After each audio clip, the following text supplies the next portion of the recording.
Hi, Nick. How are you? Hi, Suze. Hello.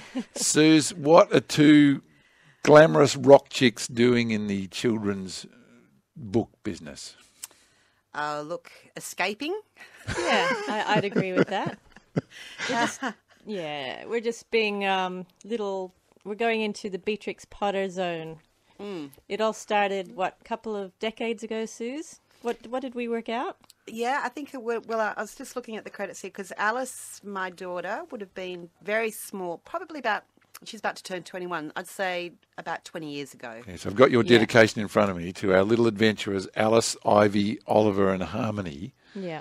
So, well, take me back all the years ago when you first met, though, because you've been playing together for a lot of years, haven't you? Yeah, well, we met when we were both in bands. And the Falling Joys were this cool band that we would go and see, and so Susie was very influential to my life, and I thought you were very cool, and I wanted to do what you did, so I did it. And we became friends in the process. Seriously, did the Falling Joys lead to the Clouds in a way? Yeah, well, we ended up with the same management team, and we used to play together a lot, and we lived in the same area and hung out together. So, we ended up just being, music buddies. And So both of your bands, break up amicably, basically, but you've come back to play again. What's that been like for you to all get together again? Yeah, it was great. Well, we kind of are still in the middle of it because Trish, the bass player, got food poisoning coming home from the last show in Fremantle, which was only like a week and a half ago. Really? So the whole rest of the tour has been postponed till February.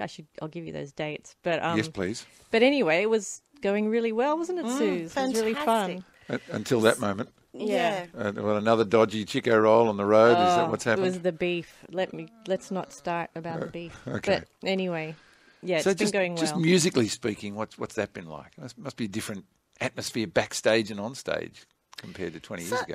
Some things don't change though, Nick. Yeah. Some things that they really don't change. But I'd have to say, from my perspective, just hearing some new Cloud songs has been really fantastic, and we're slowly adding some new songs into our repertoire.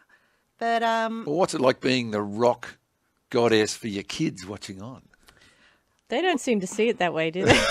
No, but I was surprised that I think they were kind of a little bit taken aback, because I do have to stop being mum. I'm, become Susie and all that.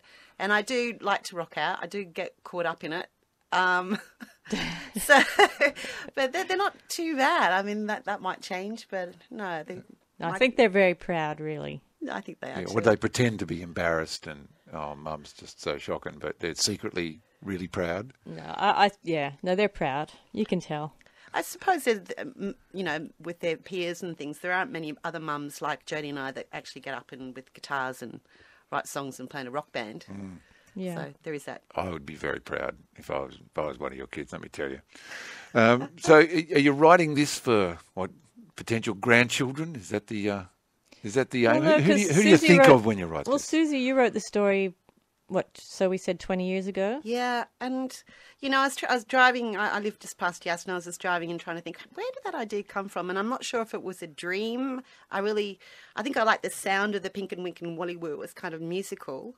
But lucky for me, Jodi wanted to come on board, and look, if anyone's seen Jodi's work, it's just so extraordinary. And in fact, looking at the book here in front of me, I wish it was like an iPhone and you could kind of zoom in, to look at because the detail is extraordinary. And there's actually little things in there that I've missed before. And so it's a really great, it's very visual. It's a really fantastically visual book, and it's in rhyme, which is slightly different too. So it's a nice thing to be read to with. Well, it was only a few months ago when the Clouds were reforming, and I had Jodi in the studio that I got some of her background about being in Mambo all those years ago, but really secretly wanting to be in a band. And this is really the first of the illustrations that I've seen, and they really are very beautiful. Were you drawing them 20 years ago, or did that come later? I've always drawn. That was my first thing since I was a kid. Yeah. But this particular book, were you working on this all those years ago, or just recently? Oh, well, yeah, when Susie wrote the story and I read it, I just fell in love with the story, and I just went, okay, I'll illustrate it. But, we didn't know anything about making books back then, and we still don't. Yeah. So what's been the process of getting it into this form that's in front of me now? Oh, well, we just slowly kind of took it to printers and got it formatted. So this is just the second time we've printed it. Yeah. And we keep making little improvements every time. Next time, when these sell out, we'll probably do a different version again. There's one drawing I want to add. Well, you could do an e-book. You could do We'd love an to. iPad book. We could do anything. I mean, I can see a TV. I can see an animated show with these characters. Oh, totally. They're gorgeous characters. And with this rhythm and rhyme, it's crying out for a song. Surely there's a tune that you sing this to. It's just the possibilities are endless. A few people have actually said that, we could go down that track. But what I also like about it as well is because it's about a snail who isn't, necessarily the kind of the sexiest sort of animal to think of. But what I love about Pinkin, he's a snail, and there's this kind of euphemistic sort of carrying your baggage on your back, like taking life with you and all the challenges that we face. So that was kind of where I was coming from. And he finds a little friend that literally gives him wings, and he discovers a different way of kind of looking at the world. Isn't that cute? Which I love that. A snail with wings is just a great image. Yeah. It's wonderful. Yeah. The farmer with the bells. Well, we should talk about him, Jared. Tell me about the farmer with the bells. He's a bit Buddhist, isn't he? He's Jingle and jangle and ring-a-ding, the farmer sewed bells onto everything. Well, he's like the Buddhist monks who go around brushing the footpath before them to get the little creatures out of the way so they don't step on them. Ah, Jain Buddhist, okay. Yeah, and I was just remembering that too, that there was a hilarious Jerry Lewis movie. I'm not sure if it was a Mad Professor or one of those ones, but he loved animals so much that he would do exactly that because he couldn't bear to even walk on an ant. Oh, I didn't even know it came from that.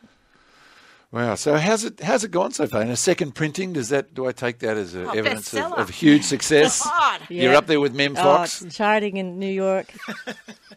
Was this for sale alongside the Clouds and Falling Joys merch at You gigs? betcha. Yeah. Yeah.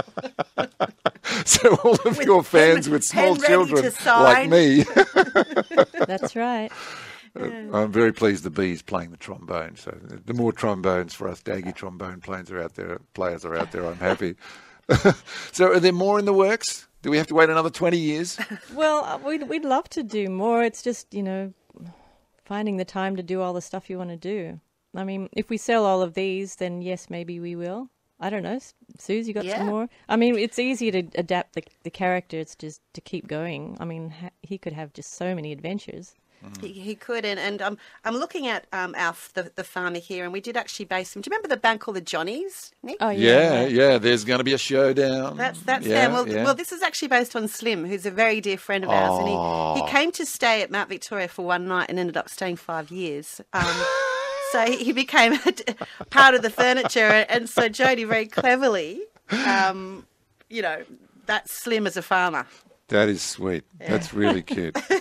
Well, look, I wish you all the best with the book. Where can people get it, Okay, Jodi? They have to go to rogerlovesbetty.com, right, which is mine and Tim's website. So everything we do is kind of contained in that website, and that's where we sell it from. So it's in the mail order section. Right. Pinkin Winkin Wolly Woo. rogerlovesbetty.com, or you can go to Jodi Phillis Music if you want to know more. So thank you very much for coming in. Delightful book, and when I have grandchildren one day, I'll pass it on. Thanks, wonderful. Nick. Thanks, Nick. Bye, Thank Suze.